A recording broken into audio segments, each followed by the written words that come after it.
Achieve करना है तो एसआईपी आपको करनी होगी।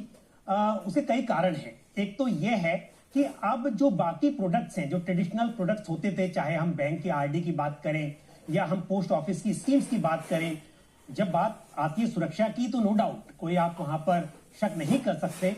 लेकिन जब बात आती है रिटर्न्स की, तो जिस हिसाब से महंगाई दर हम देख रहे हैं कि एक एवरेज देखा जाए तो 6-7% की महंगाई दर तो हम देखते ही हैं, और स्पेशली यदि आप देखें हेल्थ केयर में, एजुकेशन में, तो ये रेट और भी ज्यादा होता है। तो ऐसे में अब ये जरूरी है कि भविष्य में फाइनेंशियल गोल्स अचीव करने हैं तो आपको रिटर्न चाहिए इन्फ्लेशन को बीट करने वाले।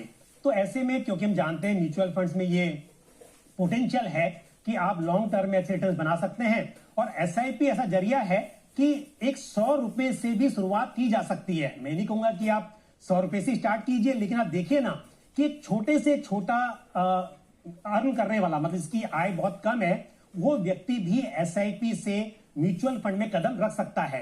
तो आपने गोल तय कीजिए और शुरुआत कीजिए। आपको वेट नहीं करना है कि बहुत बड़ा अमाउंट होगा तब आप शुरू करेंगे। आप छोटे से अमाउंट से शुरुआत कीजिए, लेकिन बड़े सपने रखिए और उन सपनों को अचीव करने के लिए प्लानिंग कीजिए। बिल्कुल, तो आप छोटे से छोटे कदम के साथ बड़ी एक दौलत तैयार कर सकते हैं। जैसा पंकज जी ने बताया, कितने रकम से सही, 100 रुपए की एसआईपी की भी सुविधा मौजूद है, लेकिन इसका मतलब ये नहीं कि आपको 100 रुपए से ही शुरुआत करनी है। आप अपने इनकम के यानी आय के अनुपात में एसआईपी कीजिए, और उसके बाद उसको कितना बढ़ाना है उस पर भी हम आपको रीजन है निवेश करने का, वो है हमें इंटरेस्ट अर्न करना है, यानी किसी न किसी तरीके का मुनाफा बनाना है हमारे निवेश से। तो अगर हम निवेश करते हैं तो उससे कुछ जो भी इंटरेस्ट बन पड़ता है, जो भी हम उससे कमाते हैं, वो वापस आपको कमाए, यानी पैसा पैसे से बने। यानी जो जिसे हम हिंदी में ऐसे भी कहते हैं ना कि ब्याज से ब्याज बनता है। तो जो भी आप सालाना ब्याज बना रहे हैं, प्रॉफिट बना रहे हैं, उसको वापस अगर हम री इन्वेस्ट कर देते हैं और वो इस तरह की साइकिल चलती जाती है साल दर साल, उसे हम कंपाउंडिंग कहते हैं। यानी आपने निवेश 1 लाख रुपया अगर किया है और वो साल के एंड में 1,20,000 हो जाता है, तो आपका निवेशित प्रिंसिपल अमाउंट 1 लाख से बढ़ के 1,20,000 हो जाएगा अगले साल के लिए, और इस तरह वो री इन्वेस्ट होता जाएगा। तो इससे पैसे से पैसा कमाई होगी, आपको वो पैसा दे नहीं दिया जाएगा। तो ये बेनिफिट लेने के लिए, पैसे से पैसा जो बनाना है, ब्याज पे ब्याज कमाना है, तो आपको लंबे समय तक उस पर बना रहना पड़ेगा। क्योंकि जैसे जैसे आपके साल बीतेंगे, जैसे जैसे समय बीतेगा, आपका ये वेल्थ बढ़ता चला जाएगा। और आप इसका अगर एक फॉर्मूला तैयार करेंगे तो आप देखेंगे कि जितना लंबा समय लेंगे, लास्ट के ईयर्स में आपका मुनाफा कई गुना बढ़ता है। इसको अगर मैं एक एग्जाम्पल से बताऊं तो अगर किसी ने थोड़े साल निवेश किया है, जल्दी निवेश शुरू कर दिया और थोड़े साल करके बंद कर दिया, फॉर एग्जाम्पल एक 25 साल की उम्र के व्यक्ति ने 10,000 रुपए के एनुअली निवेश करना शुरू किया और 10 ही साल करके बंद कर दिया और वेट किया अपने रिटायरमेंट का। उसके अगेंस्ट मिस्टर बी ने लेट शुरू किया, थोड़ा 25 साल के बजाय 35 साल में शुरू किया और 20 साल निवेश किया और डबल निवेश किया, तो भी उसका जो कॉर्पोरेट, तो ही आपको म्यूचुअल फंड में इन्वेस्ट करना है।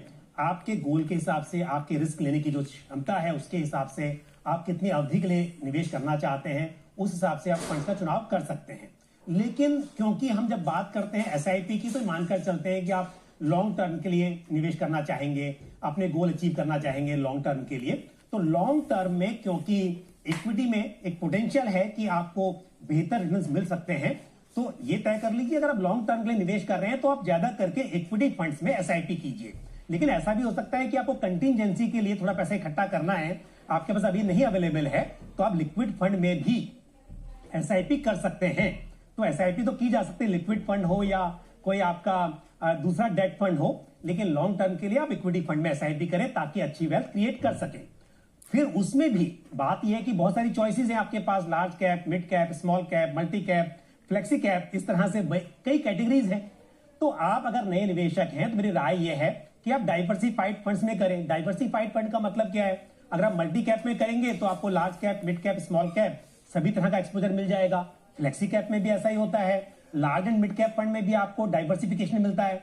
तो शुरुआत में आप इस तरह के फंड से करें। आप एक मल्टी कैप फंड से शुरुआत कर सकते हैं। अगर आपको छोटी सी अमाउंट से स्टार्ट करना है और आप चाहते हैं कि एक ही फंड में आपको सब कुछ मिल जाए, तो आप 2,000 रुपए महीने की एक मल्टी कैप फंड में एसआईपी कर सकते हैं। ज्यादा पैसे करने हैं तो आप थोड़ी ज्यादा स्कीम्स, फिर जैसा मैंने कहा कि आप अलग अलग कैटेगरी की, लेकिन ये जरूर तय कर लें कि अपने गोल के हिसाब से अमाउंट तय करना है और गोल के हिसाब से आपको स्कीम का चुनाव करना है।